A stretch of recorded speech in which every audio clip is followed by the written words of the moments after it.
Good morning बच्चों। आज हम फाइटर बैच का सेकंड लेक्चर स्टार्ट करने वाले हैं और आज हम जो chapter breathing and exchange of gases, श्वसनीय गैसों का आदान प्रदान वाला जो हमने चैप्टर स्टार्ट किया है, श्वसन तंत्र जो स्टार्ट किया है, उसमें हमने श्वासन या ब्रीथिंग की परिभाषा देखी है लास्ट लेक्चर में। उसके अलावा हमने श्वासन के अंग देखे थे और अब हम शुरुआत करने वाले थे श्वसन तंत्र की, और श्वसन तंत्र का हमने चित्र भी समझ लिया था। अब जो हमने लास्ट लेक्चर में पढ़ा है उसको हम आज एनसीईआरटी से पहले टैली करेंगे, क्योंकि मैंने आपको पहले ही बताया है कि मैं जो यहाँ पढ़ूंगा वो एनसीईआरटी की लाइन टू लाइन बात करेंगे हम, और एनसीईआरटी को सरल शब्दों में और बहुत ही कम समय में हम उसको यहाँ पर याद कर लेंगे। तो अब हम थोड़ा सा एनसीईआरटी से, वो जो कल मैंने बताया लास्ट लेक्चर में, उस लेक्चर के बारे में हम थोड़ा सा एनसीईआरटी से डिस्कस कर लेते हैं। ये एनसीईआरटी की लाइन मैंने यहाँ खोल रखी है। श्वासन की परिभाषा, श्वासन की परिभाषा में यहां पर देखो, वायुमंडलीय O2 और कोशिकाओं में उत्पन्न CO2 के आदान प्रदान या विनिमय की प्रक्रिया को ही क्या नाम दिया है? श्वासन। यही मैंने बताया था, वातावरण से हम ऑक्सीजन लेते हैं और कार्बन डाइऑक्साइड जो हमारी कोशिकाएं निर्मित करती है उसे शरीर से कहाँ छोड़ते हैं? बाहर। और ये आदान प्रदान O2 और CO2 का ही क्या कहलाता है? श्वासन। और श्वासन को ही सामान्यतः हम क्या नाम देते हैं? श्वसन या रेस्पिरेशन कह देते हैं, जैसा हमने कल बात कर ली थी। यहाँ तक ये सीधा सीधा एनसीईआरटी की बातें थी। मैंने आपको बताया कि लाइन टू लाइन वही बातें मैं बताऊंगा जो एनसीईआरटी की लाइनें हैं। चलो इसमें थोड़ा सा और अगर हम आगे चले, ऊपर चले, यहां आ जाता है श्वसन के अंग।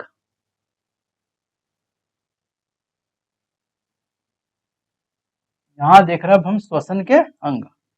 देखो श्वसन के अंग में चला यदि हम, तो जैसा मैंने बताया था, आकशेरुकी जैसे स्पंज, सिलेंडेड और चपटेक्रमी, इन तीन का नाम लिया था मैंने पहले। इन तीनों में O2 CO2 शरीर की सतह से सरल विसरण द्वारा, यही तो मैंने बताया था, सरल विसरण द्वारा क्या होता है? आदान प्रदान। दूसरा जो हम लिया था हमने, वो थे केंचुए, और केंचुए में मैंने बताया था आर्द्र क्यूटिकल, आर्द्र क्यूटिकल द्वारा क्या होने वाला है? श्वसन होने वाला है। किसके द्वारा श्वसन होने वाला है? आर्द्र क्यूटिकल के द्वारा। किसमें होने वाला है? केंचुए में।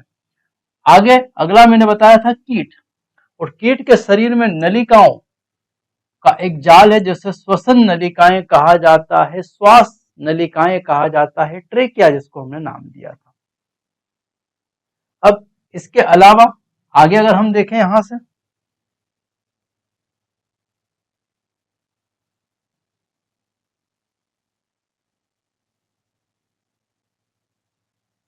देखो अब यहां से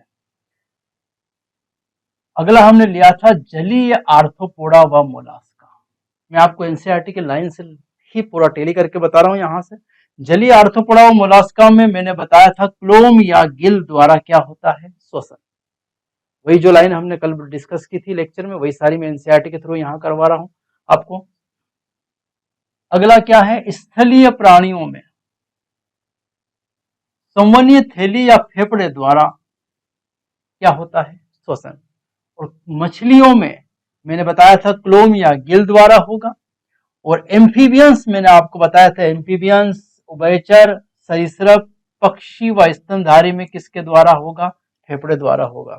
और उभयचर जैसे मेंढक की हमने बात की थी, स्पेशल केस जिसमें आर्द्र त्वचा या नम त्वचा द्वारा भी श्वसन कर सकते हैं, इसे हमने क्यूटेनियस रेस्पिरेशन कहा था कल। ठीक है। और श्वसन कर सकते हैं स्तनधारियों में एक पूर्ण विकसित श्वसन प्रणाली होती है। स्तनधारी मतलब जैसे मनुष्य, हम में एक पूर्ण विकसित श्वसन प्रणाली होती है। और फिर हम आगे थे, अगला टॉपिक था मानव श्वसन तंत्र। इसकी बात कर रहे थे हम, मानव श्वसन तंत्र, और इसका हमने एक चित्र जो कल डिस्कस किया था। अब हम उस चित्र के माध्यम से मानव श्वसन तंत्र को पहले पढ़ेंगे आज, अभी मैं स्लाइड पे पढ़ूंगा। उसके बाद यही एनसीईआरटी से हम इसको फिर टैली करेंगे कि ये जो यहाँ लिखा हुआ है वही बातें मैं वहां समझा रहा हूँ आपको। कुछ भी हम ज्यादा अलग नहीं पढ़ रहे हैं, बिल्कुल एनसीईआरटी बेस्ड चलेगा ये फाइटर बैच। शॉर्ट टाइम में, कम समय में आपको बहुत ज्यादा पॉइंट्स यहां देखने को मिलेंगे। कम समय में लाइनें सीधी सीधी एनसीईआरटी की रहेगी, जिससे आपको पढ़ने में और शॉर्ट नोट्स बनाने में बहुत आसानी रहेगी। चलो चलते हैं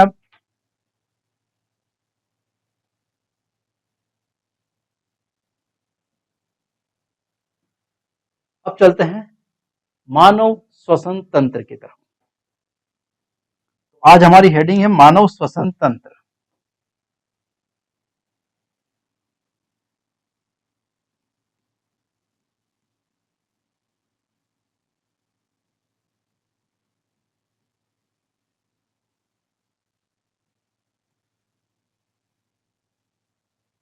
ह्यूमन रेस्पिरेटरी सिस्टम।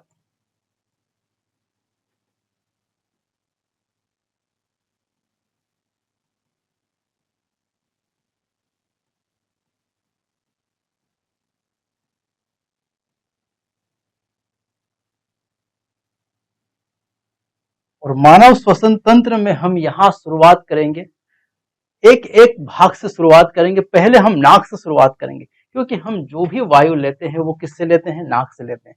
मुंह से भी ले सकते हैं, लेकिन लेना चाहिए किससे, नाक से। तो हम नाक से या नोस्ट्रिल से अगर बात करें, नासा छिद्र से बात करें, तो वहीं से शुरुआत करेंगे यहाँ पर। तो हम यहाँ जो शुरुआत कर रहे हैं वो है नासा द्वार।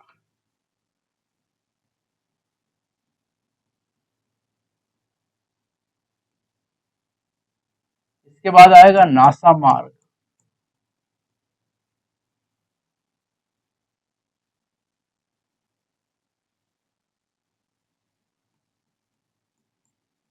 इसके बाद में आएगा नासा गुहा।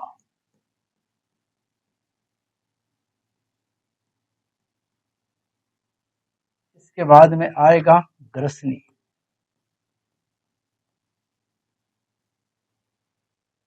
एक एक करके हम उस मार्ग की तरफ चल रहे हैं।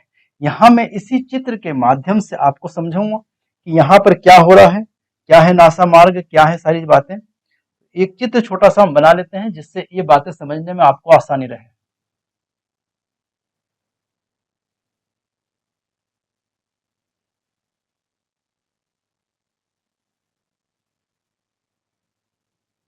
ये मुख वाला भाग है।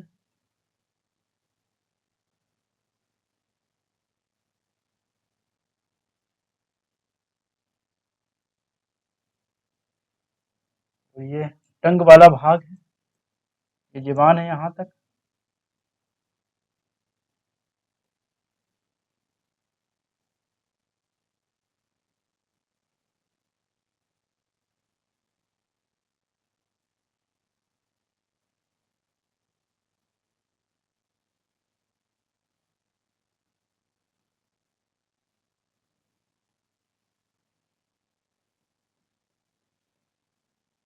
यहाँ के बाद में इधर आएगा ढक्कन जैसी संरचना। फिर आ जाते हैं हम लोटिस की तरफ।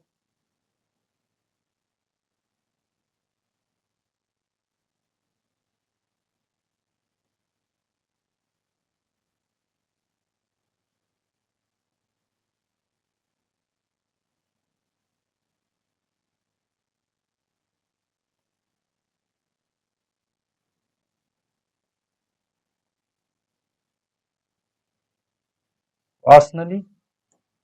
इसके बाद इधर देखें, यदि इसी के पास में यहाँ यह आहार नाल।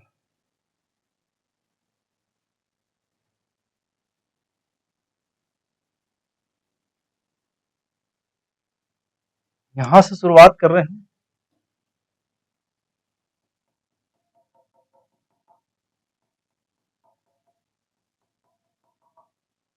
चलो अब इसको समझने जा रहे हैं, इस चित्र को हम यहां से एक एक करके इस चित्र को समझेंगे, जिससे सारी बातें आपको स्पष्ट हो जाएगी। सबसे पहले हमने बात की है किसकी, नासा द्वार। किसकी बात कर रहे हैं हम, नासा द्वार। नासा द्वार, ये रहे एक जोड़ी नासा द्वार। यहां होंगे एक जोड़ी, ये रहे एक जोड़ी नासा द्वार। ये रहे यहाँ पर एक जोड़ी, जो है ये क्या है, नासा द्वार। और ये नासा द्वार से ही हम वातावरण से ऑक्सीजन को कहाँ लेते हैं, शरीर के अंदर। तो ये एक जोड़ी जो नासा द्वार है, ये नासा द्वार आगे जाकर खुलते हैं एक मार्ग में, जिसे हमने कहा है, इस मार्ग को कहा है नासा मार्ग। क्या नाम दिया है, नासा मार्ग। ये है यहां पर नासा द्वार,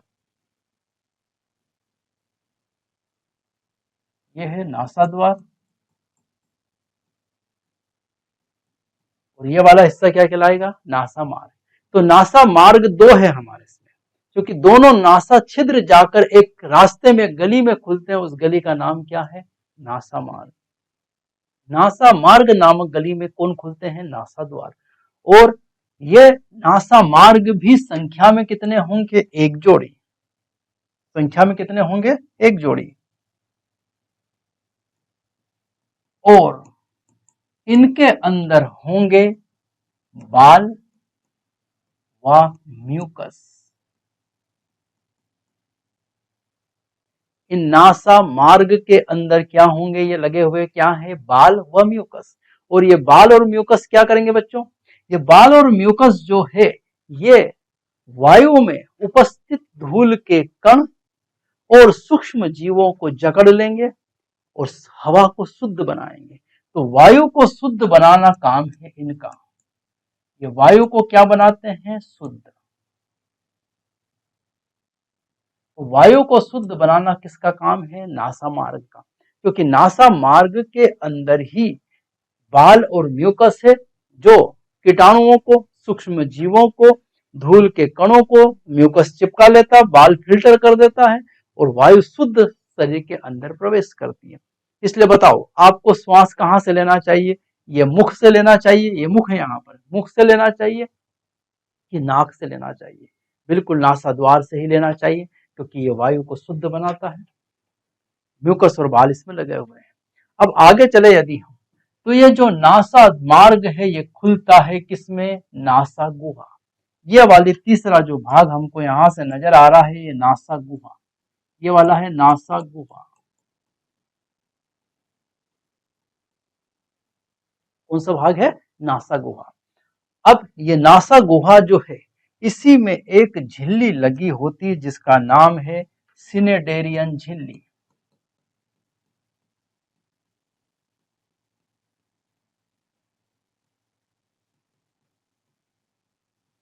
इस झिल्ली का नाम क्या है, सिनेडेरियन झिल्ली।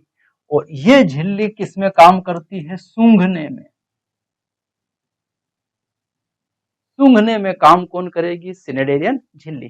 तो नासा गुहा वो है, एक केविटी है, गुहा है, जिसमें दोनों नासा मार्ग आकर क्या हो जाते हैं, खुल जाते हैं।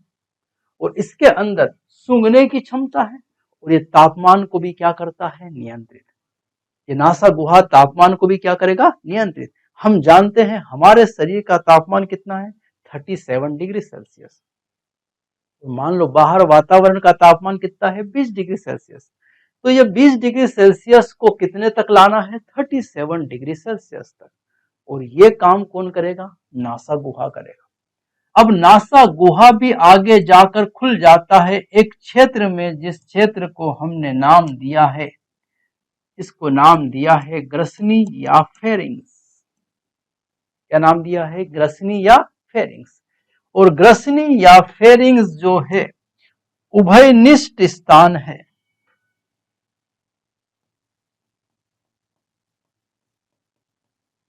उभयनिष्ठ मतलब कॉमन। किस किस के लिए उभयनिष्ठ क्षेत्र है, तो ये है आहार भोजन के लिए व वायु के लिए।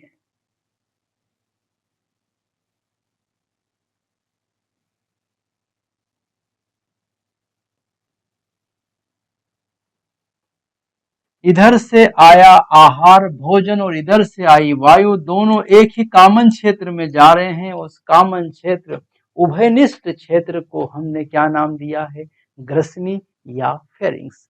तो यहां आपको नजर आ रहा है ग्रसनी या फेरिंग्स। इधर से भोजन आ रहा है, ये वाला क्षेत्र मुख है, इसे हमने क्या नाम दिया है, मुख। और इस मुख से इधर से क्या आने वाला है, भोजन। और वो भोजन भी यहीं आएगा और इधर से हवा भी यहाँ आएगी। दोनों का एक उभयनिष्ठ क्षेत्र है जिसे क्या कहा गया है, ग्रसनी। किस किस के लिए है ये, आहार और वायु के लिए। अब इसके आगे यहां से चलो, यहां से अगर हम थोड़ा सा आगे चलते हैं तो दो पाइपें हमको नजर आ रही है।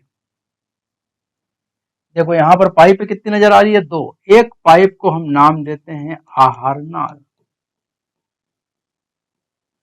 और दूसरी पाइप को हम नाम देते हैं श्वास नली। एक पाइप है हमारे पास में आहार नाल और दूसरी पाइप है श्वास नली। ध्यान रखना, इधर के आधर सतह पर मतलब आगे की तरफ, सामने की तरफ जो पाइप है वो कौन सी है, श्वास नली। और पीछे की तरफ, इस पाइप के पीछे की पाइप जो है वो क्या है, आहार नाल। तो फिर एक समस्या है कि जब भोजन इधर से आएगा तो वो भोजन सीधा किस में चला जाएगा, श्वास नली में, क्योंकि पहले फ्रंट पाइप तो हमारी कौन सी है, श्वास नली, और दूसरी पाइप उसके पीछे लगी हुई है कौन सी, आहार नाल। तो क्या होगा यहाँ, कैसे ये कार्य करेगा। तो इसके लिए यहाँ पर सीधी सीधी अगर हम बात करें तो इस श्वास नली के ऊपर दो संरचनाएं लगी होती है जिन्हें हमने यहाँ नाम दिया है। एक को मैंने कहा है कंठ आच्छद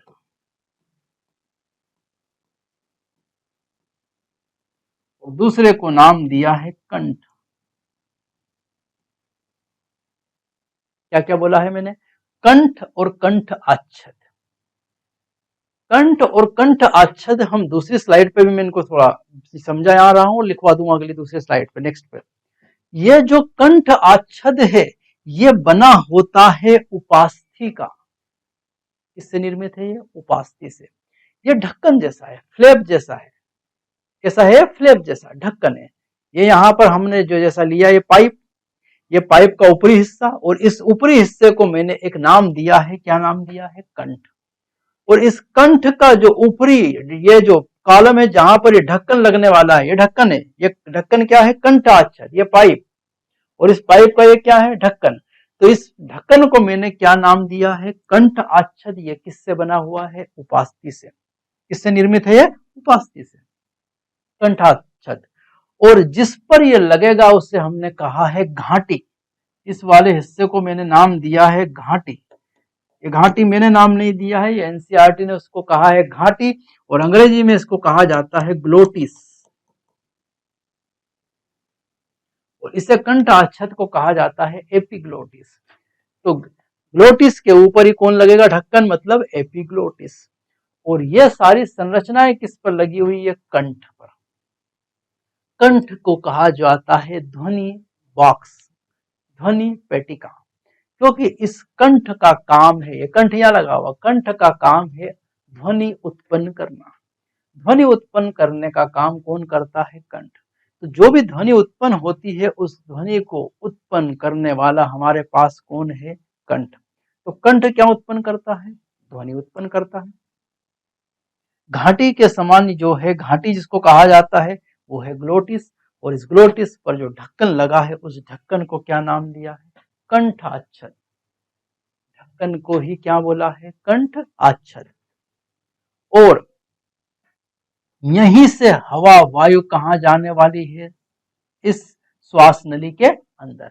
लेकिन जो जब भोजन आता है तब ये कंठ आच्छद, ये ढक्कन क्या हो जाता है, लग जाता है।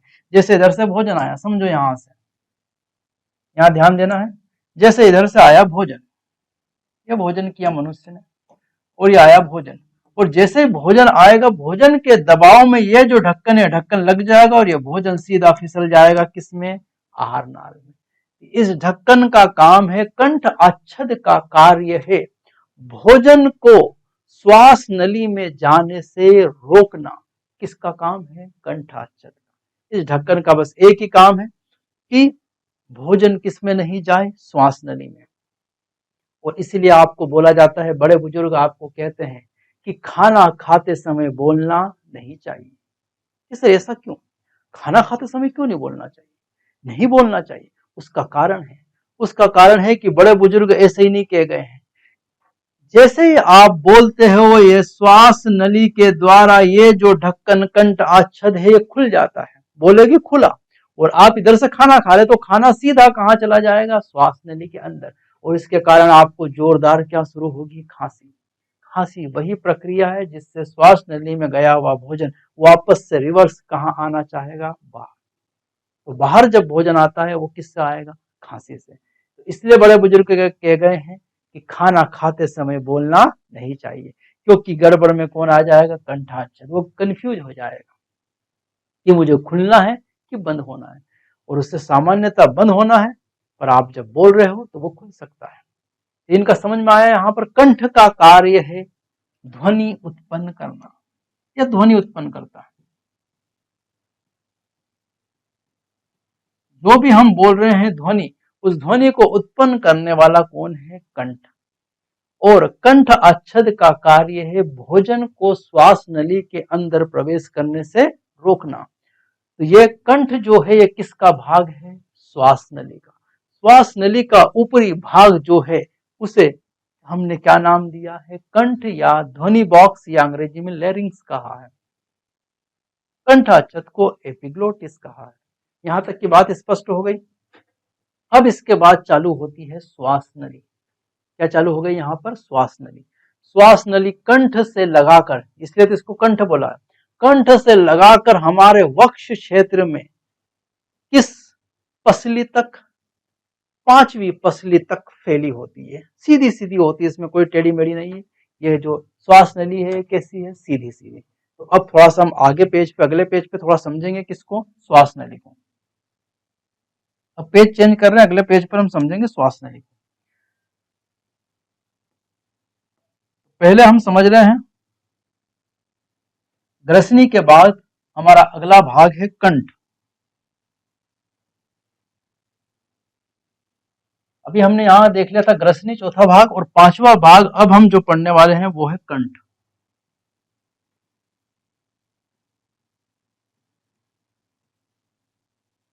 या ध्वनि पेटिका।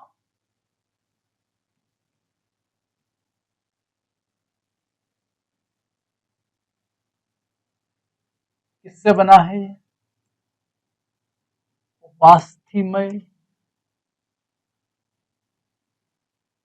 उपास्थि से निर्मित है। कार्य की बात करें तो कार्य भी बताया मैंने, ध्वनि उत्पन्न करना, यह कंठ का क्या है, कार्य, और इसीलिए इसे ध्वनि पेटिका या लेरिंग्स भी कहा जाता है। किससे बना है ये भी, उपास्थि से बना है, कार्टिलेज से बना है, अस्थि से नहीं बना है, उपास्थि से बना है, कार्टिलेज से बना है। तो अस्थि से नहीं बना है, उपास्थि से बना है, कार्टिलेज से बना है कंठ या ध्वनि पेटिका। अगला भाग हम एक और यहां पर यही ले रहे हैं, कंठाच्छद।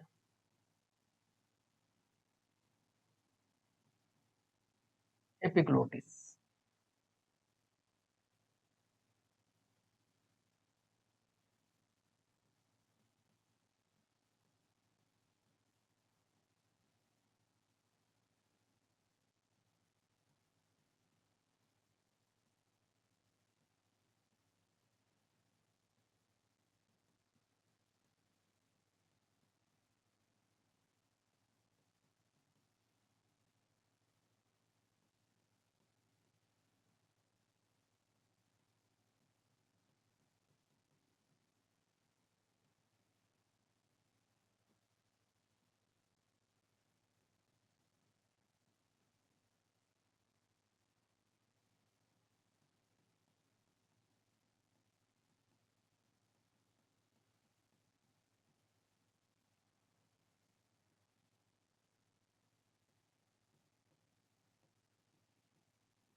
कैसी संरचना है, कंठाच्छद उपास्थि फ्लैप जैसी संरचना है, जो घाटी या ग्लोटिस को या कंठ को भोजन निगलते समय क्या कर लेती है, ढकती है। तो कार्य क्या हुआ, इसका कार्य हुआ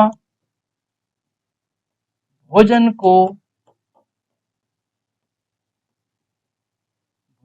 को श्वास नली में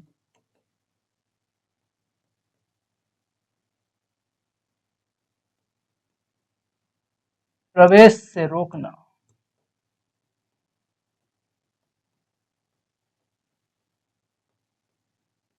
भोजन को श्वास नली में प्रवेश से रोकना, ये किसका काम है? कंठ अच्छत का क्या है? कार्य। अब हम अगली संरचना जो देखने वाले हैं, अगली संरचना है हमारी, वो है श्वास नली। अगले स्लाइड पे चल रहे हैं हम। अगली संरचना हमारी क्या है? श्वास नली।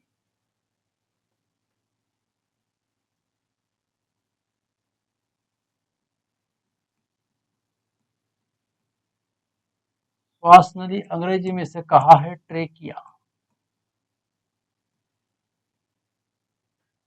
श्वास नली या अंग्रेजी में से क्या कहा है? ट्रेकिया। अब भोजन जो है वो कंठ से कहां उतर गया है? श्वास नली। तो अब हम समझते हैं श्वास नली क्या है, श्वास नली कहां तक फैली हुई है। उसके लिए मैं एक चित्र यहां बना रहा हूं, उसी चित्र के माध्यम से यहां समझेंगे हम श्वास नली को।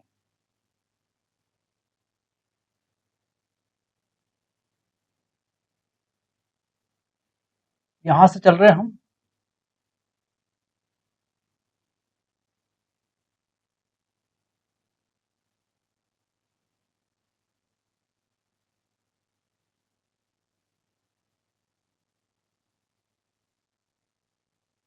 ये चल रही है श्वास नली।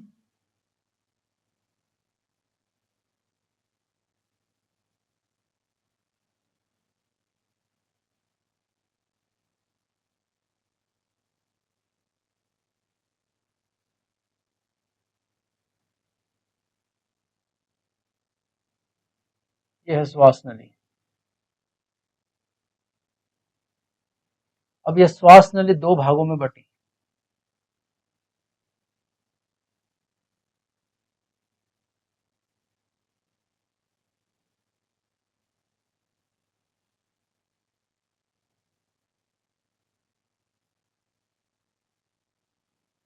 यहां से फिर पुनः दो भागों में बटी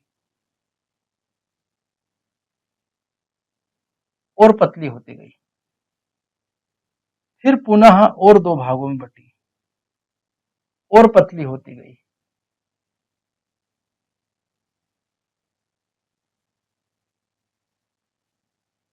इसे हमने नाम दिया है, ये है कंठ, ये है श्वास नली,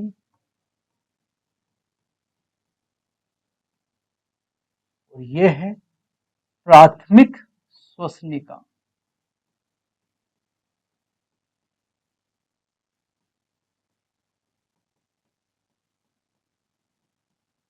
क्या नाम दिया इसको? प्राथमिक श्वसनिका। ये है यहां पर, ये है द्वितीयक श्वसनिका।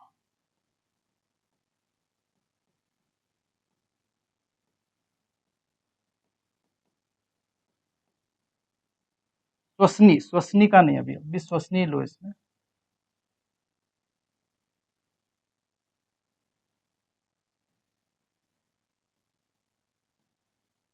Primary bronchi, secondary bronchi. ये है टर्सरी ब्रोंकाई, तृतीयक श्वसनी। अब इसके बाद इससे निकलेगा, तृतीयक श्वसनी से निकलेगा हमारा अगला भाग, जिसे श्वसनिका कहा है। क्या नाम दिया है? श्वसनिका। देखो इस पाइप से यहाँ छोटी छोटी पतली पतली पाइप निकली है, और पतली पतली पाइप निकली है, और यहां से पतली पतली पाइप निकली है। जिन पाइपों को हम कहते हैं श्वसनिका, इन्हें हमने नाम दिया है श्वसनिका।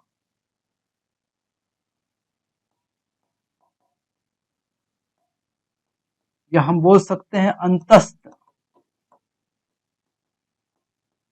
अंतस्थ श्वसनिका।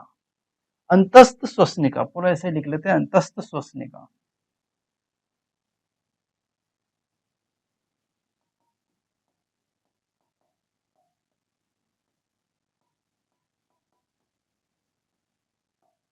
ब्रोंक्योल्स, टर्मिनल ब्रोंक्योल्स, तो ये ब्रोंक्योल्स है, यहाँ पर अंतस्थ श्वसनिका, ब्रोंक्योल्स आ गया।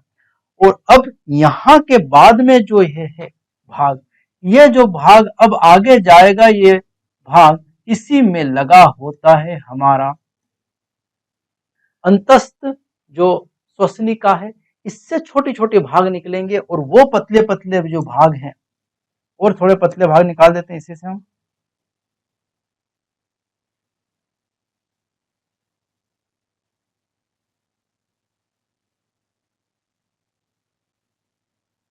और थोड़े पतले पतले भाग निकलेंगे और इन पे लगी होती है एल्वलाई या कुपिका।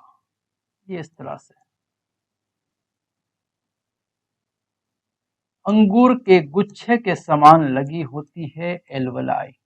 यहाँ भी कुछ कुछ एल्वलाई लगी होंगी, यहाँ भी कुछ लगी होंगी ऐसी एल्वलाई, और ये एल्वलाई के ऐसे बने होंगे गुच्छे, इन्हें कहते हैं वायु कुपिका। ये है वायु कुपिका।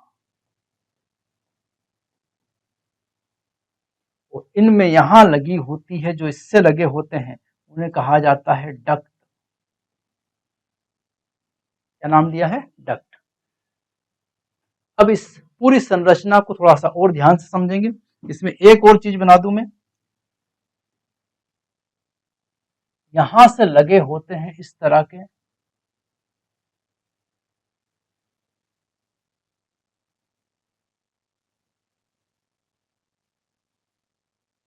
सी आकार की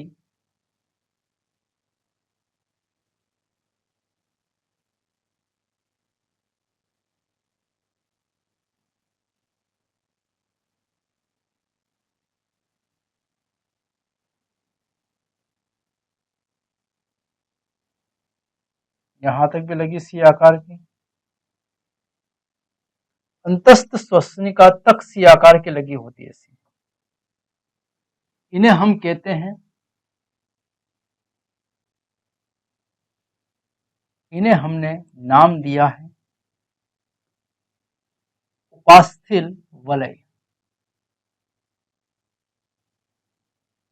अपूर्ण उपास्थि वलय।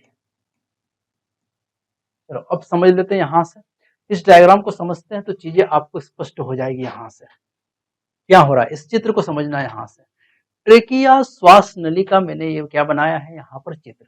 देखो ये कंठ से शुरुआत हुई, ये श्वास नली है। ये श्वास नली किस कहां तक आई है? फिफ्थ, पांचवी पसली तक आई। ये हमारा वक्ष क्षेत्र है, और इस वक्ष क्षेत्र में ये कहां तक आई है? पांचवी पसली तक आई है। कौन? श्वास नली।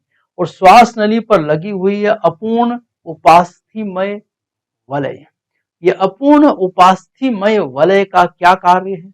इनका कार्य है कि ये श्वास नली जो है, ये पाइप कोलैप्स नहीं हो जाए, सिकुड़ नहीं जाए अंतः श्वसन के समय। इसलिए उस अंतः श्वसन के समय इसका क्या किया जाता है? बचाव। पूर्ण उपास्थीमय वलय द्वारा इसका क्या किया जाता है? बचाव। ये रिंग लगा दी ताकि वो सिकुड़े नहीं, कोलैप्स नहीं हो। तो श्वास नली को कोलैप्स होने से कौन बचाता है? अपूर्ण उपास्थीमय वलय। अब ये पांचवी जो पसली है, यहां आकर ये दो भागों में बढ़ गई है। कौन? श्वास नली, ट्रेकिया। किसमें बटी है? ये श्वसनी या ब्रोंकाई में। इसमें बटी है श्वसनी या ब्रोंकाई, इसे कहा जाता है ट्रेकिया। तो ये ट्रेकिया जो है, ये ट्रेकिया श्वास नली दो भागों में बढ़ गई, दो ब्रांचेस में निकल गई, ऐसे दो भाग में बढ़ गई है। एक आई थी, दो भागों में बढ़ गई। क्या कहा उसको? श्वास श्वसनी या ब्रोंकाई।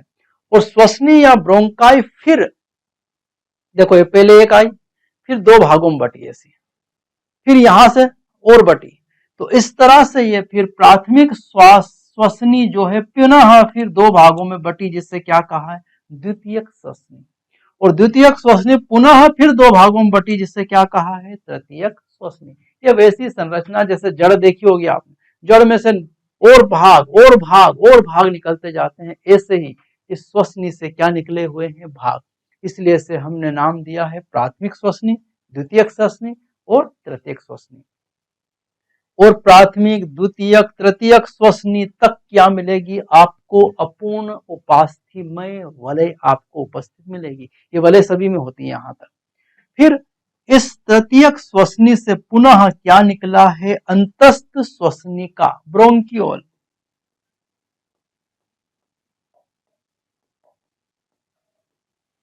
अंतस्थ श्वसनिका या क्या निकला हुआ है, ब्रोंक्यूल। तो ब्रोंक्यूल अंतस्थ श्वसनिका जो निकला हुआ है वो किससे निकला हुआ है, तृतीयक श्वसनी से। किससे निकला हुआ है, तृतीयक श्वसनी से निकला हुआ भाग जिसे हमने क्या कहा है, अंतस्थ श्वसनिका। और इसके बाद में यहाँ अंतस्थ श्वसनिका पर से ही क्या लगी हुई है, डक्ट। और उन डक्ट के द्वारा कौन जुड़ा हुआ है, वायु कुपिका। ये वायु कुपिका वैसी ही है जैसे मान लो ये अंतस्थ श्वसनिका, और इस पर लगी हुई है इस तरह से डक्ट, और इस डक्ट से लगा हुआ है ऐसे वायु कुपिका। ये है वायु कुपिका जिसको कहा जाता है अंग्रेजी में एल्वोलाई, और ये गुब्बारे के समान होती है। वायु कुपिका किसके समान है, गुब्बारे के समान। गुब्बारे में हवा भरो, गुब्बारा फैल जाता है, हवा निकल तो सिकुड़ जाता है। वैसे फेफड़े में हवा भरती है, फेफड़ा फैलता है, हवा बाहर निकली कि फेफड़ा सिकुड़ जाता है। फैलना सिकुड़ना से हवा अंदर आती है और हवा बाहर जाएगी। वो काम कौन करेगा, वायु कुपिका। वायु कुपिका वैसी संरचनाएं हैं, वायु कुपिका वैसी संरचनाएं हैं जो क्या काम करेगी, वायु कुपिका वो संरचनाएं हैं जो O2 CO2 का क्या करने वाली है, आदान प्रदान। क्योंकि यहीं से रक्त वाहिनी जुड़ी है, क्या जुड़ी है, रक्त वाहिनी। और रक्त वाहिनियों के बीच क्या करेगी, O2 CO2 का आदान प्रदान। वायु कुपिकाएं इस अंतस्थ श्वसनिका से टर्मिनल ब्रोंक्यूल से इस तरह से जुड़ी हुई है जैसे आपने अंगूर का गुच्छा देखा होगा, बिल्कुल अंगूर के गुच्छे के समान ये जुड़ी हुई होती है। अंगूर का गुच्छे में अगर देखें तो एक छोटी सी टहनी से कई सारे अंगूर के दाने जुड़े होते हैं, वैसे ही ये वायु कुपिकाएं जुड़ी होती हैं। तो यहाँ दो भाग बनते हैं, दो महत्वपूर्ण भाग है यहाँ पर। एक को हम कहते हैं, यहां तक के पूरे भाग को बोलते हैं हम चालन भाग, कंडक्टिंग पार्ट या चालन भाग। इसका काम है, इस कंडक्टिंग पार्ट का काम है वायु को कहां तक लेकर आना, कुपिका तक लेकर आना। पहला काम क्या होगा, ऑक्सीजन को कहां तक लेकर आना, कुपिका तक लेकर आना, ये चालन भाग का काम है। दूसरा काम होगा कि ये वायु को शुद्ध बनाता है, प्योर करता है, वायु को आर्द्र बनाता है, क्योंकि जो वायु आई है वो अंदर का एनवायरमेंट अलग और बाहर का एनवायरमेंट अलग, तो उसको क्या बनाएगा, आर्द्र बनाएगा। और साथ ही साथ उसका तापमान शरीर के तापमान के बराबर बनाता है। कौन सा भाग, चालन भाग। तो चालन भाग की शुरुआत होती है बाह्य नासा द्वार, बाह्य नासा द्वार से शुरुआत होती है और अंत कहां तक होगा, अंतस्थ श्वसनिका तक। इस पूरे भाग को क्या नाम दिया है, चालन भाग। तो चालन भाग में क्या क्या आएगा, बाह्य नासा द्वार, नासा मार्ग, नासा गुहा, ग्रसनी, कंठ, श्वास नली, प्राथमिक श्वसनी, द्वितीयक श्वसनी, तृतीयक श्वसनी, अंतस्थ श्वसनिका। ये सब किसका भाग है, चालन भाग का। दूसरा भाग आता है जिसे हम कहते हैं श्वसन भाग। क्या नाम दिया है, श्वसन भाग। यहां पर O2 CO2 का क्या होगा, आदान प्रदान। O2 जो है वो कहां जाएगी, रक्त के अंदर, और जो CO2 है वो रक्त से कहां जाएगी, कुपिका के अंदर। O2 CO2 का आदान प्रदान किस भाग में होगा, श्वसनीय भाग में। और इसमें दो लोग आएंगे, एक आएगा डक्ट और दूसरा आएगा वायु कुपिका। यह आपको याद रखना प्रश्न कि चालन भाग में किस किस को शामिल किया है, किस किस को शामिल किया है, बाह्य नासा द्वार, नासा मार्ग, नासा गुहा, ग्रसनी, कंठ, श्वासनली, प्राथमिक श्वसनी, द्वितीयक श्वसनी, तृतीयक श्वसनी और अंतस्थ श्वसनिका तक। चालन भाग, कंडक्टिंग पार्ट। ये सिर्फ वायु को बाहर से कहां लाएगा, ऑक्सीजन को एल्वोलाई तक, कुपिका तक। साथ ही साथ वायु को शुद्ध करेगा, साथ ही साथ वायु को आर्द्र करेगा, साथ ही साथ तापमान को नियंत्रित करेगा, मेंटेन करेगा। दूसरा भाग श्वसन भाग। श्वसन भाग में दो आएंगे, डक्ट और वायु कुपिका, और इसका एक ही काम है O2 CO2 का क्या करना, रक्त के साथ आदान प्रदान, रक्त में O2 डालना और रक्त से CO2 लेना। ये हमने श्वास नली को समझा है आज। किसको समझा है? श्वास नली को। तो ये श्वास नली वाला भाग हमने यहां से समझा है। अब इसको हम थोड़ा सा एनसीईआरटी से टेली कर लें एक बार।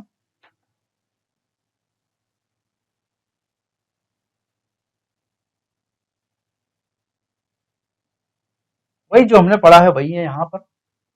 एक जोड़ी बाह्य नासा द्वार, होंठों के ऊपर वाले भाग में नासा द्वार होते हैं, जैसा हमने चित्र में ही देखा था। नासा द्वार नासा मार्ग के माध्यम से नासा कक्ष तक पहुंचते हैं। ये नासा कक्ष कहां जाएगा? ग्रसनी में खुलेगा। ग्रसनी उभयनिष्ठ मार्ग है किस किस का? वायु और आहार का, भोजन का। ग्रसनी कंठ द्वारा श्वास नली में खुलती है। वही ग्रसनी कंठ द्वारा ही कहां खुलेगी? श्वास नली में। कंठ को कहा है उपास्थीमय पेटिका, या ध्वनि उत्पादन में क्या करती है? सहायता, जैसा हमने बोला है, इसलिए इसको ध्वनि पेटिका भी कहा जाता है। भोजन निगलते समय मैंने बताया था घाटी एक पतली लोचदार उपास्थि पल्ले या फ्लेप कंठ आच्छद, अभी बोला था ढक्कन, ढक जाती है, जिससे आहार कहाँ नहीं प्रवेश करता है? कंठ में प्रवेश ना कर सके, श्वास नली में प्रवेश ना कर सके। श्वास नली एक सीधी नली है जो वक्ष गुहा में पांचवी वक्षीय कशेरुकी तक, फिफ्थ वर्टिब्री तक जाता है। वर्टिबल कॉलम में कशेरुकी दंड में कहां तक जाएगा? पांचवी वर्टिब्री तक जाएगा, और दाई और बाई प्राथमिक श्वसनियों में बढ़ जाएगा। दाई और बाई प्राथमिक श्वसनियों में बढ़ जाएगा, दो भागों में बांट के भी बताया था मैंने। प्रत्येक श्वसनी कई बार विभाजित होते हुए द्वितीयक एवं तृतीयक स्तर की श्वसनी, श्वसनिका और बहुत पतली अंतस्थ श्वसनिकाओं में समाप्त होती है। तीनों का नाम लिया है, श्वसनी, श्वसनिका और अंतस्थ श्वसनिकाओं में समाप्त होती है। श्वासनली प्राथमिक, द्वितीयक और तृतीयक श्वासनली और प्रारंभिक श्वसनिकाएं अपूर्ण उपास्थीमय वलय से क्या होते हैं? आलंबित। ये भी मैंने बताया, वहीं तक सारी रिंग बना के बताइए आपको। प्रत्येक अंतस्थ श्वसनिका बहुत सारी पतली अनियमित भित्ति युक्त वाहिकाओं, थैली जैसी संरचना, ये थैली जैसी संरचना कुपिकाओं में खुलती है, जिन्हें क्या कहा जाता है? वायु कुपिकाएं। कुपिकाओं में खुलती जिन्हें क्या कहा जाता है? वायु कुपिकाएं, या एल्वलाई के नाम से जाना जाता है। सब बता ही दिया मैंने। थैली जैसी संरचना गुब्बारे के समान संरचना है, जिसे क्या कहा जाता है? वायु कुपिका। और आगे की बात जो है इसमें, वो हम कल डिस्कस करेंगे अगले लेक्चर में, ठीक है। तो मैं सारी बातें आपको फिर बार बार बता रहा हूं कि सारी बातें आपको किसके अनुसार बता रहा हूं मैं, सब एनसीईआरटी की लाइन टू लाइन को ही मैं वहां समझा रहा हूं, ठीक है। थैंक यू सभी को।